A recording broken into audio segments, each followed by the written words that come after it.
सुनो और याद रखना इस बात को, गौर करें क्या, मेरी तरफ देखे मेरे भाई। एक मकरान शाह बादशाह गुजरा है ईरान का, कुछ नरम दिल था।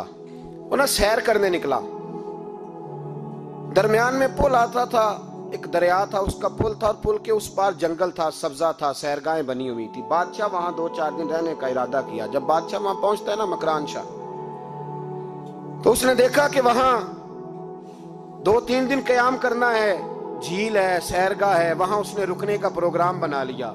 बादशाह तो अलहदा उसके लिए रिहाइश थी, सिपाही अलहदा रहते थे। यहां तो लोग कहते हैं ना, वो पुलिस को डांटते हैं, पुलिस को पूछते हैं, ओ भाई पुलिस तो तुम्हारे मतहत होती है, पुलिस तो समझ गई है कि तुम किस तरह उनसे काम लेते हो, उनको तो तुम अपने तहत रखते हो। पुलिस वाले अलहदा रहते थे, उसके साथ जो सिपाही गए हुए थे, गनमैन गए हुए थे। मकरान शाह सैर सपाटे पे रहता था। एक बूढ़ी औरत थी, उसकी एक गाय थी, वो जंगल के अंदर बूढ़ी रहती थी, गाय उसकी वहां चरती रहती थी। शाम को वो गाय घर लौटती, बूढ़ी दूध पी के सो जाती। सिपाही उस बूढ़ी के पास आए, कहने लगे तेरी गाय बड़ी सेहतमंद है, हमारे हाथ बेच दे। बूढ़ी ने कहा मेरे बुढ़ापे का सहारा है, उसका दूध पी के मैं जिंदा हूं, बेचूंगी नहीं। वही वाला काम जो हमारे मुल्क में होता है कि कीमत के साथ जमीन देनी है कि मुफ्त देनी है। जब बड़े आदमी को पसंद आ जाती है तो कहते हैं मोल देनी है कि मुफ्त देनी है, तो देनी पड़ती है, गरीब है, क्या करें, मजबूर है, मजलूम है। कहा बूढ़ी औरत से सिपाहियों ने बेच दे, कहा नहीं, कहने लगे नहीं बेचेगी तो हम ले लेंगे। उस औरत की गाय जबरदस्ती सिपाही ज़िबा करके खा गए। बूढ़ी ने बादशाह तक पहुंचना चाहा, लेकिन उसको पहुंचने न दिया गया, मना कर दिया गया, उसकी रसाई ना हो सकी, गरीब औरत थी।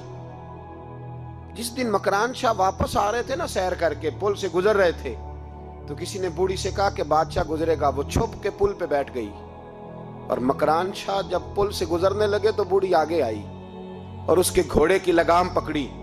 ऐसा जुमला कहा कि मकरान शाह चकरा के जमीन पे गिरा, और बूढ़ी कहने लगी मकरान शाह तेरे सिपाही मेरी गाय ज़िबा करके खा गए हैं, तू बता उसका हिसाब इस पुल पे खड़े होके देना कि पुल सिरात पे देना है, बता यहां खड़े होके देगा कि वहां खड़े होके देगा, बोल।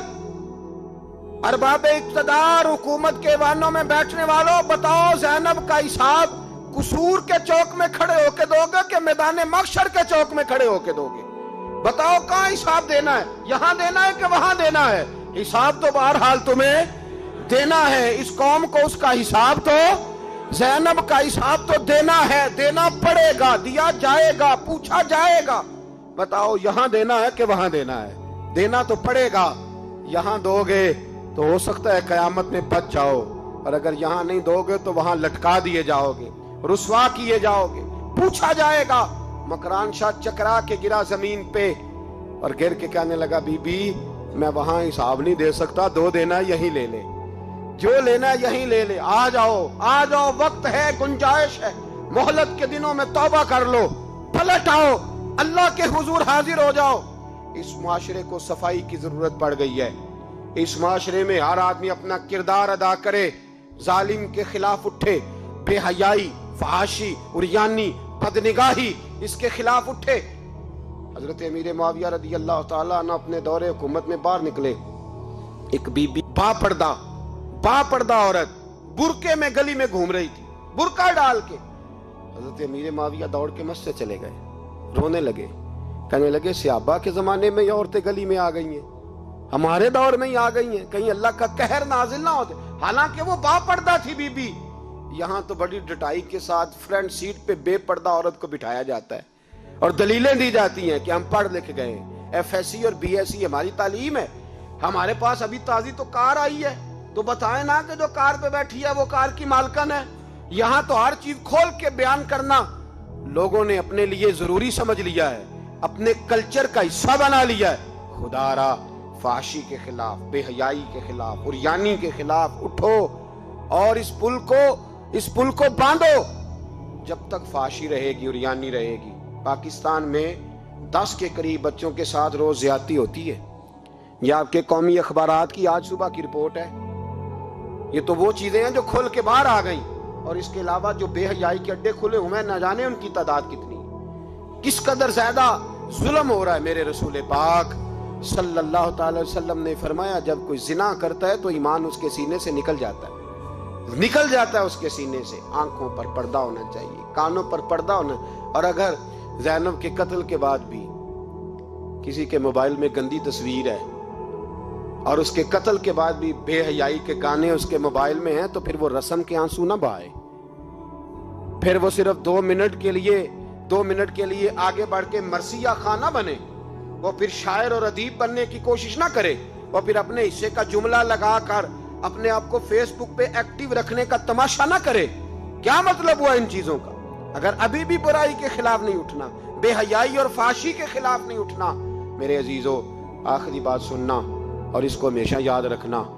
میرے نبی پاک صلی اللہ تعالی علیہ وسلم نے فرمایا ہے کسی ایک مسلمان کے قتل میں اگر اہل زمین اہل آسمان سارے بھی شریک ہو جائیں، سارے، تو فرمایا ہو سکتا ہے اللہ سب کو جہنم میں ڈال دے۔ اس لیے کہ جو قتل ہے نا، قتل ایک ہے زیادتی اور ایک ہے پھر اس کے بعد قتل۔ ایک انسان کا قتل انسانیت کا قتل ہے، اتنا بڑا ظلم۔ اور یہاں تو اب قتل کی خبر آ جائے نا اخبار پہ تو اتنی دلچسپی والی رہتی نہیں، اتنے لوگ قتل ہو گئے کوئی حرج نہیں۔ یہ تو ہمارے ہاں تو کسی سیاستدان کی شادی کی خبر آئے گی تو وہ دلچسپی والی ہوگی، اس پر تبصرے ہوں گے، کمنٹس ہوں گے، ایک بندہ مر گیا ٹھیک ہے، غریب آدمی تھا، قتل ہو گیا، جان چھوٹی، معاذ اللہ، اس پہ کون توجہ کرتا ہے؟ یہاں تو ان کے میلے چھیلے تماشوں پر لوگ تبصرے کرتے ہیں، یہ جو کوئی نئی ایکٹنگ کر کے دکھاتے ہیں اس پر ہماری توجہ جاتی ہے۔ اتنی عورتوں نے خودکشی کر لی اس لیے کہ شام کو کھانا نہیں تھا، بچوں سمیت دریا میں کود گئی، یہ ہوتا رہتا ہے، اس کی خیر ہے، معاذ اللہ، یہ تو سارے زمانے میں۔ یہ دیکھو کہ کسی سیاسی لیڈر نے کوئی نئی ایکٹنگ کی ہے تو اس پر تبصرہ کرتے ہیں، اس پر تھوڑی دیر بیٹھتے ہیں۔ او خدا کے بندو، اپنی ترجیحات بدلو۔ میں کہا کرتا ہوں ان کی گاڑیوں کے پیچھے بھاگنا چھوڑ دو گے تو یہ صحیح ہو جائیں گے، ان کی جائز ناجائز چیزوں پر نعرے لگانے بند کر دو گے تو یہ صحیح ہو جائیں گے۔ خدا را زینب تو چلی گئی پر ہمیں ایک پیغام چھوڑ کے گئی ہے کہ فحاشی کے خلاف اٹھ کھڑے ہو، اب ظلم کے خلاف لڑنا سیکھو، اب اپنے اندر یہ طاقت پیدا کرو، ہمیں سارا پتہ ہوتا ہے لیکن اس کے باوجود ہم ظالموں کے ساتھ کھڑے ہو کے ان کی تعریفیں کرتے ہیں، تصویریں لگاتے ہیں، سپورٹر ووٹر بنتے ہیں۔ اب اس کام سے باز آ جاؤ، خدا را اب بھی سمجھ جاؤ۔ اے اللہ، جمعے کے دن اس اجتماع میں تیری بارگاہ میں دعا کرتے ہیں، خداوندہ ساری بیٹیوں کو حفاظت کا پردہ عطا فرما، اللہ سب کے لیے حفاظت کے پردے نصیب فرما، اور میرے مولا ظالموں کو کیفر کردار تک پہنچا، اللہ ان ظالموں کو نشان عبرت بنا، خداوندہ ان ظالموں